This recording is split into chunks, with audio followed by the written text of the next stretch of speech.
So what happens when a country's entire approach to a long-running conflict actually creates a dangerous paradox? Well, today we're diving into a really sharp analysis from the Dawn newspaper all about the situation in Balochistan.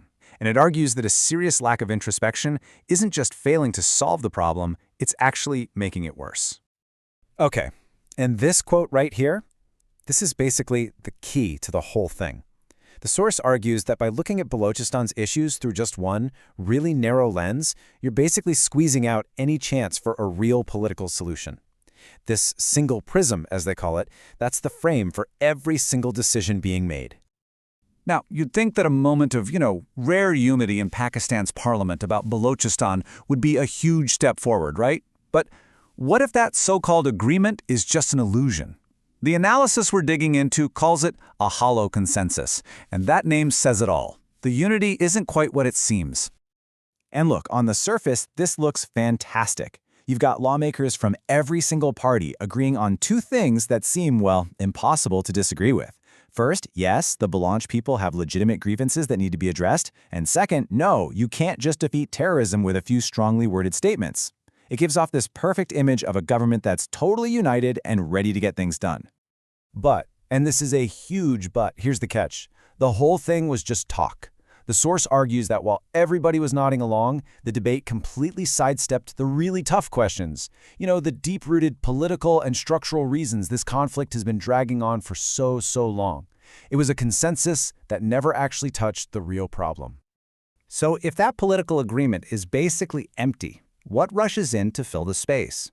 Well, that brings us right to the core of this whole analysis, what's called the hard state approach.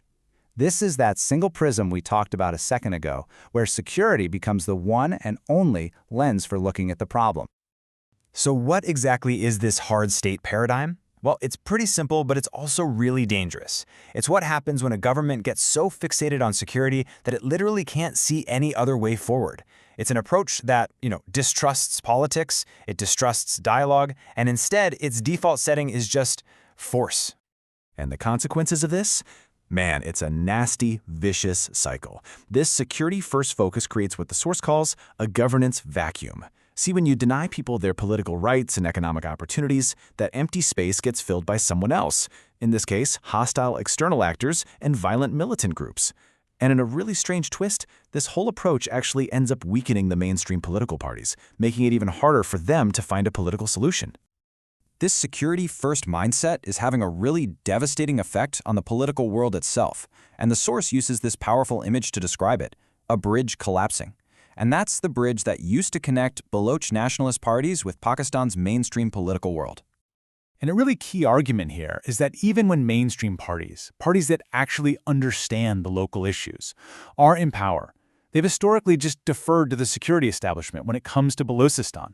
It's like they outsource the problem, choosing the security route over a much more difficult political one. This whole situation traps the more moderate Baloch nationalist parties in a totally impossible position. Think about it. If they try to work with the national government, they lose support back home because they're seen as sellouts. But at the very same time, the security establishment doesn't really trust them either. So they get squeezed out from both sides, leaving a vacuum that gets filled by more extreme groups, which in turn makes it way easier for disenfranchised young people to be pushed towards violence. But here's the thing. It's not like there are no other options on the table. Not at all. Despite this overwhelming focus on security, there are still some really prominent voices out there calling for a completely different path, a path of reconciliation that's pretty much being ignored right now. Yeah, according to this analysis, the current power structure has already made its choice. The overwhelming sense is that they've decided coercive force is the only viable path forward.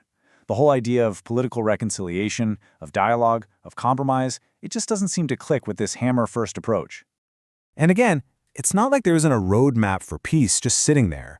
Political leaders and parties like the NP and BNP have laid out some pretty concrete steps.